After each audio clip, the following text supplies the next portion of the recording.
turuka. Aku larang kalian duduk-duduk di jalan-jalan. Iyakum artinya larangan. Jangan sampai engkau melawan daripada laranganku, karena sesuatu yang dilarang pasti bahaya. Iyakum al-julus, duduk santai, duduk di pinggir jalan, di pertigaan, di perapatan, di jembatan, di gang-gang, di depan-depan muka jalan, dilarang oleh Nabi kita Muhammad sallallahu alaihi wasallam. Di situ lalu lintas, di situ orang turun, di situ orang naik, mengganggu sesuatu orang lewat dan lain-lain. Lalu daripada sebagian sahabat bertanya, "Malana buddun minha ya Rasulullah?" Tidak boleh tidak suka sering pada duduk di situ ya Rasulullah. Tempat-tempat pertigaan atau tempat-tempat perapatan, tempat kami biasa duduk dari zaman-zaman jahiliyah, dari zaman-zaman sebelum Islam. Mereka suka membawa alat-alat daripada rokok, misalnya sekarang hoga dan lain-lain, shisha dan seterusnya, minum teh, ngobrol di situ. Ya, biasanya ada kepala suku, ada orang-orang sekarang di RW ngobrol di perjalanan. Sekarang misalnya posko dan seterusnya. Ini namanya menjadi sunnah. Tempat tersebut menjelis kita yang ngobrol-ngobrol dan ada dunia kita berbicara di tengah jalan atau di perapatan jalan tersebut. Sudah dilarang oleh Rasulullah, tapi mereka tetap mau untuk menjalankannya juga, duduk juga, nggak mau pindah. Maka Rasulullah SAW kasih jalan, kasih keringanan. Beda apa itu ilal majasa. Kalau kalian tidak mau juga, hanya duduk-duduk saja, tidak mengganggu orang, tidak membuat sesuatu. Ya, kita bilang di sini pungli, pemalakan dan lain-lain biasanya kalau perjalanan, atau mengganggu, ya, atau usil orang-orang perempuan dan lain-lain. Nah itu dilarang Rasulullah SAW. Fa'atut tariqah hajjaha. Kalau begitu kalian mau duduk juga, berikanlah jalan itu haknya. Jalan itu ada haknya. Perapatan itu, pertigaan tersebut, duduk-duduk di pinggir jalan, kalian mempunyai hak kepada banyak orang di situ. Lalu apa hakut tariqah Rasulullah? Apa itu hak jalanan tersebut yang kita duduk-duduk di pertigaan? Ya. Kata Rasulullah, pertama-tama Rabbul basar. Tutupkan matamu pandangan aurat-aurat wanita. Jangan hanya duduk-duduk mau lihat aurat perempuan, simpang siur, lewat sana ada perempuan yang diganggu, nanti akhirnya jadi fitnah, akhirnya jadi maksiat. Rabbul basar. Pertama-tama tutup matamu pandangan aurat yang haram terhadap wanita-wanita. Yang kedua, kaful adha. Tanganmu jangan sampai berbuat jahat, jangan memukul atau mengancam atau menuding atau segala sesuatu di jalanan kepada orang-orang yang lewat atau orang-orang dengannya datang. Waraddus salam, haknya juga kalian bersalam atau menerima salam kepada orang yang lewat. Bersalam juga harus bersalam, berjawab salam. Assalamualaikum, waalaikumsalam. Yang duduk-duduk menjawab. Wa amrun bil ma'ruf, dan kau perbuatan kalian perbuatan yang baik, yang hasanah. Tidak boleh berbuat yang munkar. Wa nahyun 'anil munkar. Kalian dahulu yang mencegah kemungkaran. Kalau di situ ada perbuatan yang maksiat, kalian mencegah kemungkaran. Sampai di perjalanan, di pertigaan, di perapatan, akhirnya jadi tawuran, akhirnya jadi berantem, akhirnya jadi perkelahian dan seterusnya. Amrun bil ma'ruf. Untuk waktu sholat bangun bubar untuk sholat. Waktu setengah malam orang-orang sudah sepi pulang, itu amar ma'ruf.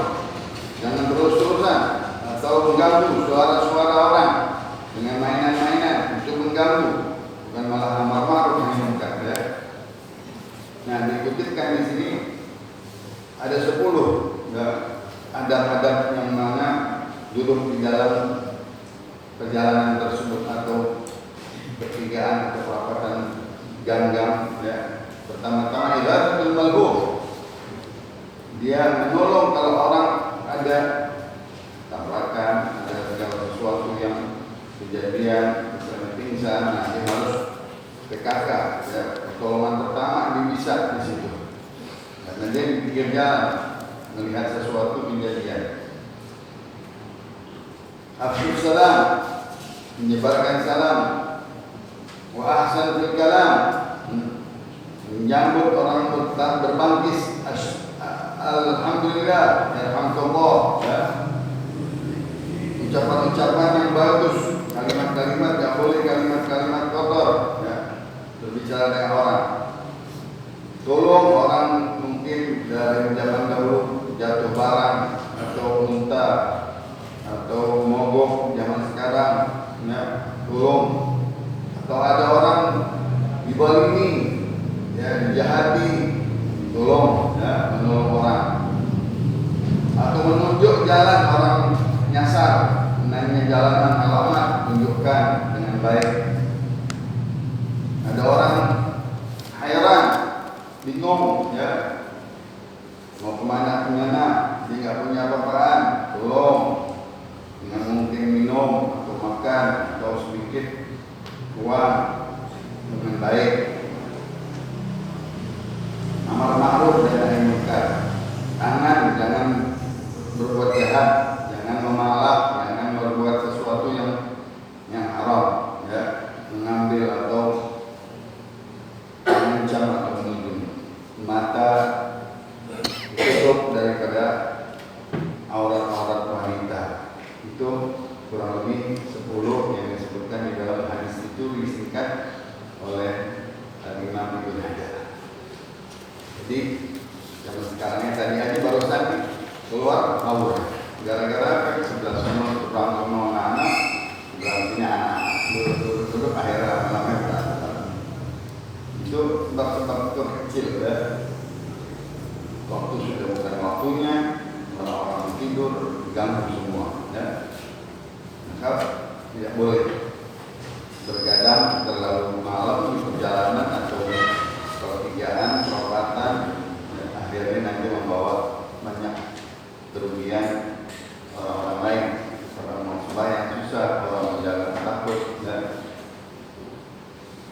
ini hadis Rasulullah SAW Sahih Bukhari dari Abu Sa'id Al-Khudri 102. Dan Aba Ayyad bin Rifa'ah bin Rafi' bin Khadij an jaddihi qala kunna ma'a Nabi sallallahu alaihi wasallam fi Hudaybah wa asaba an-nas ju'an wa asabu ibilan wa ghanaman wa nadda minha ba'irun wa talabuhu fa'ayahum wa kana bil qawm khayrun yasiratun wa huwa rajulun minhum bisahmin fahabasahu Allah thumma qala inna li hadhihi al-baha'im awabida aw ka'awabid al-wahsh wa qalabakum minha fasna'uni kahakada. قال كنت إنا نرجو أو نخاف على العدو أبدا وليست معنا مدن أو فنذبح بالقصب. قال ما أنهر الدم وذكر رسول الله عليه فكلوه ليس السن والظفر وسأحدثكم عن ذلك. أما السن فعظم وأما الظفر فمدل الحبشات. Dari sahabat Rafi' bin Khadij mempunyai anak namanya Rifa'ah, mempunyai cucu namanya Al-Abayah, dan cucu bapak ke kakek. Kakeknya adalah sahabat Rafi' bin Khadij. Dalam pernah ma'an Nabi diceritakan dia bersama Rasulullah SAW di Hudaybah, kampung yang di situ banyak tumbuh-tumbuhan Hulaif ya, daerah miqat haji untuk orang-orang Madinah, Dzulhulaifah, lewat dari Arafat yang sekarang suka-suka dipanggil Sulhul Hudaybiyah, lewat lagi itu namanya Dzulhulaifah. Yang lebih kenal lagi panggilnya Abar Ali, Bir Ali. Nah, daerah-daerah tersebut daerah berrumputan, daerah-daerah mengayomi binatang, tempat-tempat unta. Daerah tersebut fa'asabat nasa ju'un. Kebenaran kampung tersebut lagi dalam keadaan kelaparan.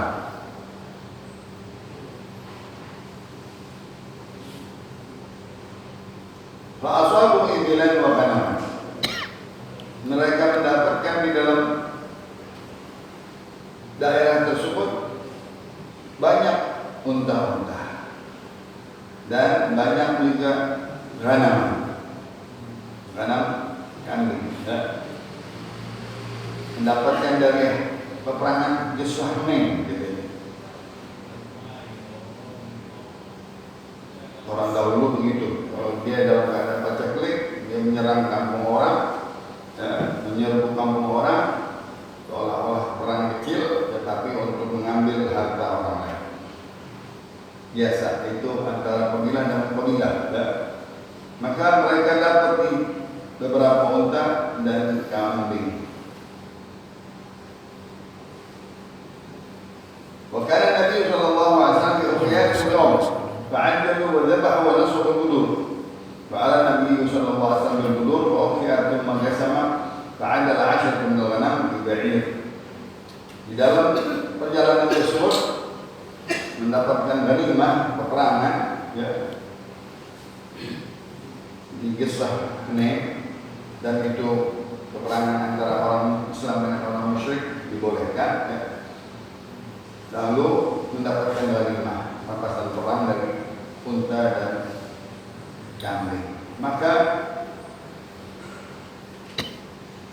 mereka cepat-cepat daripada unta tersebut dipotong, karena sombong dulu, dan mereka masaknya di periuk-periuk dan diperintahkan untuk mengisi airnya dan masak. Lalu 10 kambing dimasak atau dipotong. Ini lihat nih maksudnya apa? Maksudnya membagi orang-orang yang lapar. Daerah-daerah tersebut dimasakin mana nih? Daripada makanan daging mereka, unta dan kambing. Jadi mempunyai inisiatif. Perjalanan di daerah kampung-kampung, tadinya kampung yang rindang, Dzulhulaifah, tetapi keadaannya dalam keadaan lapar, dan juga disebut di situ pohon-pohonan kering kerontang. Orang-orang belum punya makanan dan lain-lain, maka mendapatkan hasil dari peperangan atau rampasan perang, mendapatkan daripada unta dan 10 kambing dipotong, dimasak, dibagi-bagikan. Tegaskan, dibagi-bagikan semuanya daripada kambing dan unta tersebut. Di antara unta-unta yang masih hidup, pada jadi hambain, ada yang lari dari unta tersebut yang masih hidup. Fatalabuh, dikejar untuk diambil. Wa'iyah, sampai mereka tidak bisa mengambilnya. Unta kalau sudah lari, copot dia tidak bisa, dikejar lagi. Wakana Dzulhulaifah khairun, di antara salah seorang mempunyai kuda.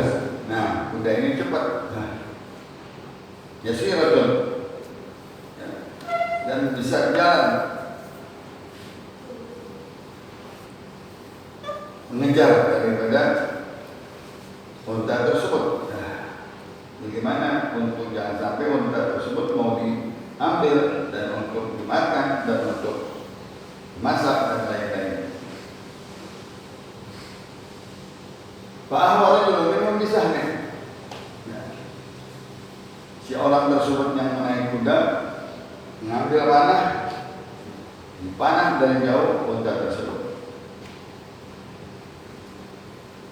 Maka ini hadhihi al-bahaim awabid ka'awabil bahr. Ketahuilah pada hadis ini di dalam riwayatnya bahwa binatang-binatang tersebut dia mempunyai jalan yang lari yang cepat seperti dikejar-kejar tersebut liar ka'awal bash seperti binatang-binatang liar unta termasuk liar kalau di pegunungan kalau kalian tidak bisa menguasainya maka boleh kalian mengambil daripada tombak dari jauh dengan membaca bismillah seperti berburu seperti berburu tasna'u bihi hakada kalian boleh menjalankan seperti ini kalau itu dalam memburu binatang liar yang jauh yang lari yang kalah cepat dengan alat dengan tombak dibolehkan tapi membaca bismillahirrahmanirrahim seolah-olah memburu.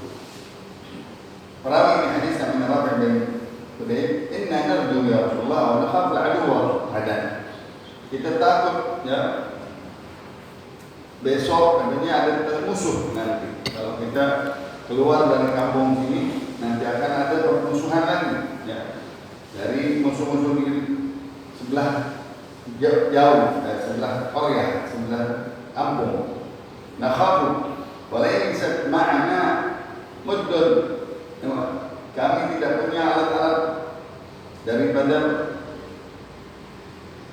pisau atau belati kalau kita. Benar paham bil kasab. Kita bakal bisa memotong daripada unta tersebut dengan bambu runcing kalau kita. Ada suatu itu bambu yang di ujungnya tajam. Nah, bagaimana caranya Rasulullah? Boleh atau tidak? Kalau udah nggak ada lagi pedang, nggak ada lagi benduk, nggak ada lagi belati, cara-cara untuk nanti hanya tombak panah ya man hamarat damma wa dzukira rasulullahi alaihi wa qulu. Walaupun cara dengan tombak atau dengan bambu runcing untuk mengejar unta tersebut boleh selagi itu meneteskan darah artinya menyembelih dengan cara-caranya biasanya di leher cari dari depan tusuk itu unta liar supaya dia jatuh tetapi awalnya dengan bismillahirrahmanirrahim dengan syarat membaca tasmiyah. Seperti tadi di dalam menombak atau membawa binatang misalnya anjing memburu, anjing itu ditutup mulutnya nggak bisa digigit tapi untuk menerkam. Tatkala anjing itu diajak untuk belajar memburu, apabila dia memburu binatang, bismillahirrahmanirrahim lepas lagi nanti dia menerkam. Terkaman itu halal, tapi nggak bisa digigit oleh anjing karena mulutnya dijagain dengan besi supaya hanya sekedar terekam saja. Nah, binatang yang diburu itu halal karena sudah dilepasnya dengan bismillah. Begitu juga tadi dengan runcing, bambu runcing. Begitu juga dengan tombak. Dia niat mau mengambil binatang yang liar, yang lari, yang nggak bisa dikejar, maka boleh dengan baca bismillahirrahmanirrahim.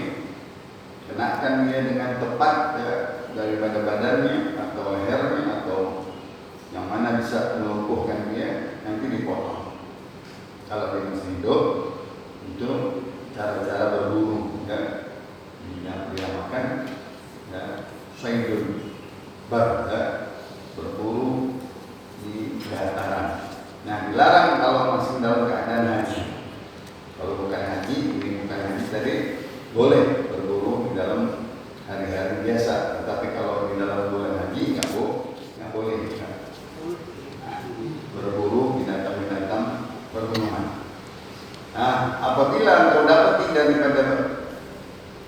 binatang tersebut lumpuh, maka engkau bisa makan. Itu potong kalau belum mati. Bukan dengan cara zaman orang-orang jahiliyah dengan sin, dengan kuku yang tajam, nggak boleh, itu bukan.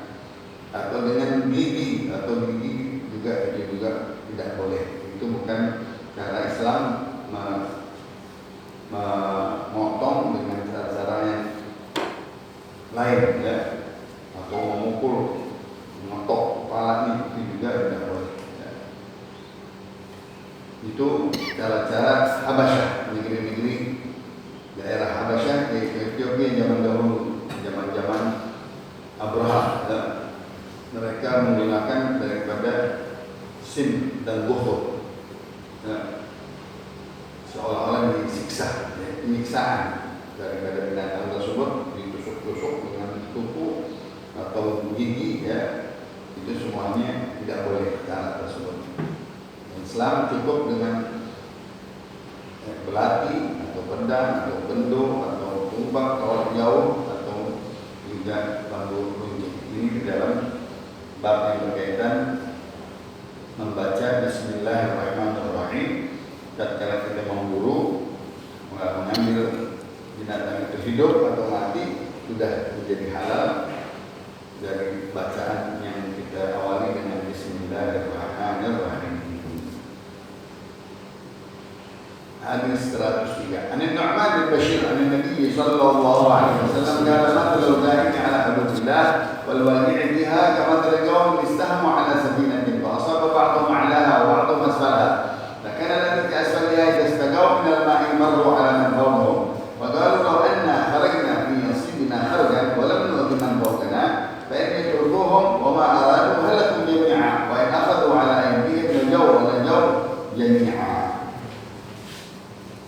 Hadis 103 riwayat Nu'man bin Bashir dalam bagaimana orang-orang yang menegakkan hukum Allah, menegakkan perintah amar ma'ruf nahi munkar, menyelamatkan orang lain dan mencegah bahaya orang-orang yang berbuat salah, berbuat kerusakan.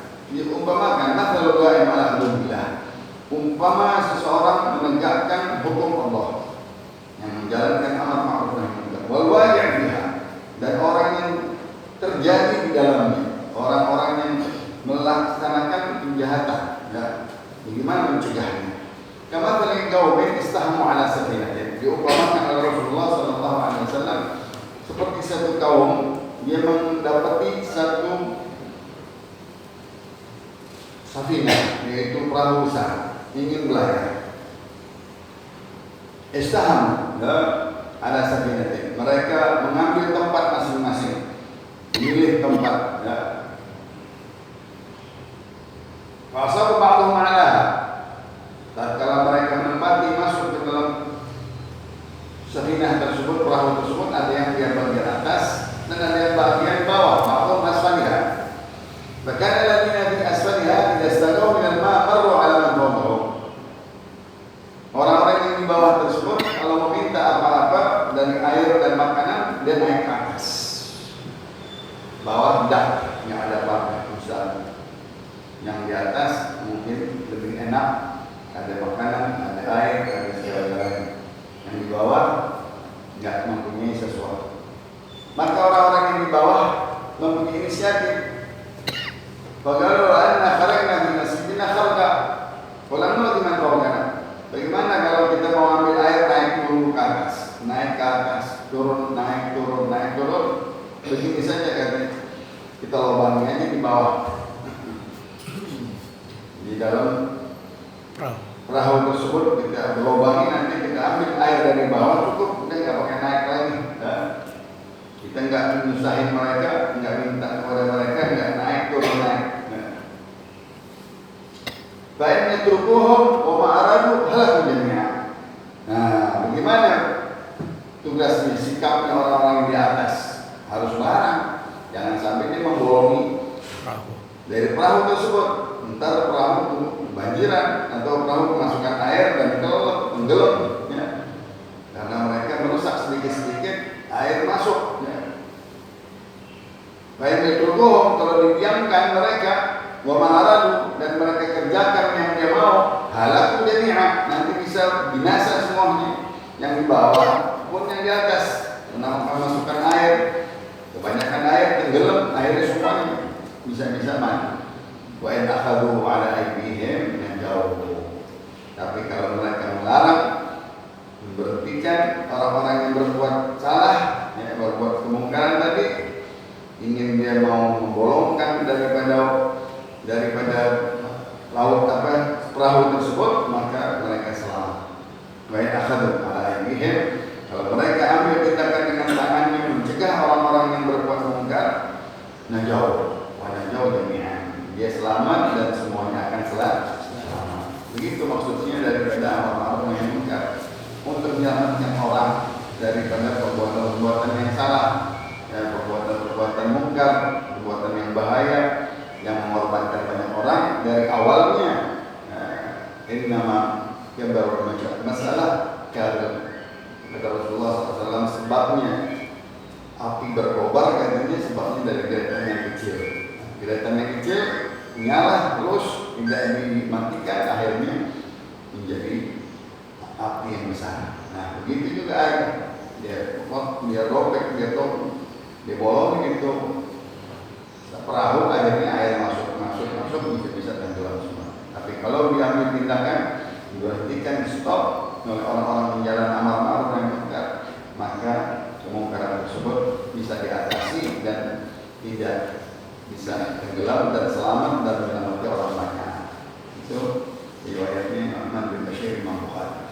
Hadis 104 an Abi Hurairah Abdurrahman bin Sakhr radhiyallahu ta'ala anhu qala Rasulullah sallallahu alaihi wasallam al-dhahru yurkabu bi nafaqatihi idza kana marhunan wa la tudurri yashrabu bi nafaqatihi idza kana marhunan wa 'ala alladhi yarkabu wa yashrabu an-nafaqah. Bab di dalam bagaimana seseorang menaruh unta menjadi boroh. Rahan gadai ya. Zaman-zaman dahulu dia meminjam sesuatu, ditaruh untanya, ditaruh kudanya misalnya, atau ditaruh keledainya. Nah, keledai ini sebagai jaminan. Apakah jaminan ini boleh dipakai? Boleh. Al-dhahru yarkab. Jinafagatihi, tapi dia sendiri yang membayar. Misalnya makanannya, ya cari daun-daunannya, kasih minumnya, tidak akan marhunan. Jadi boleh menggunakan barang tersebut selagi dia menaruh jaminan. Zaman sekarang dia taruh jaminannya kok motor, jaminannya masa itu motor kita jamin aja?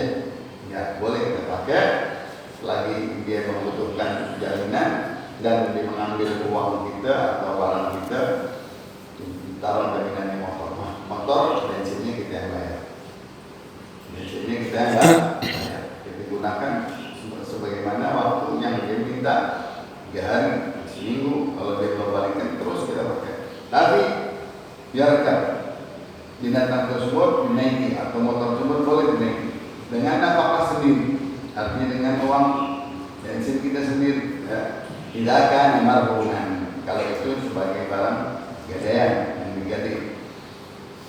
Bagaimana kalau binatang yang ada susunya, misalnya ditaruh gadaiannya susu perah, unta yang bersusu, atau lembu yang bersusu, atau kambing yang bersusu. Wala banudur yushrab bi nafaqatihi. Boleh juga diminum, tapi dirawat, dikasih makan, dikasih minum, dikasih bebas untuk binatang yang nanti hasil susu perahnya ini diminum, boleh. Karena itu juga termasuk tidak kana marhunan. Kalau itu digadaikan, ditaruh, dititipkan, dia meminjam sebagian barang oleh pemiliknya, ditaruh di situ jaminannya binatang unta yang bersusu dan susunya dibolehkan kita menggunakannya, meminumnya, dan juga makanan unta tersebut kita yang bayar, kita yang kasih, tentu daun-daunan biasanya dan lain-lain. Wa 'ala alladhi yarkab wa yashrab an-nafaqah. Yang menggunakannya, yang tadi menungganginya, begitu juga meminum susunya, dia yang membayar nafkahnya, dia yang membayar segala makanannya, alafnya, daun-daunannya, minumnya, perawatannya, dia merawat supaya tetap barang tersebut aman, tidak rusak, dan tidak dia memakainya untuk merusakkannya, dia pakai untuk dijaga dan diambil susunya. Dan susunya boleh diminum halal selagi itu barang rahin atau marhum yang disebut menggadaikan. Wallahu a'lam. Wa ilmu atam wa la ilma lana illa ma 'allamtana Al-Fatihah. 105.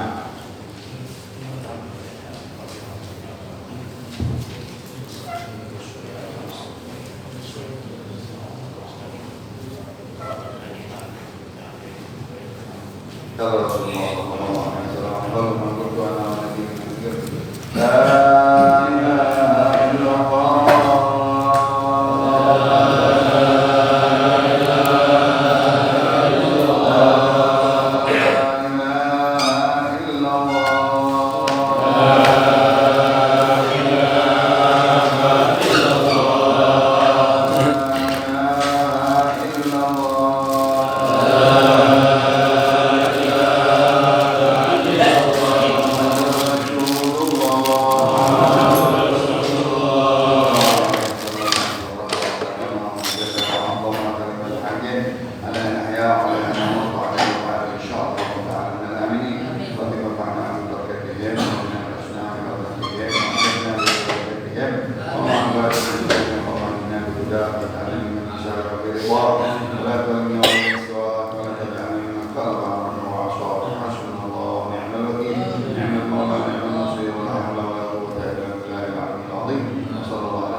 Alhamdulillah.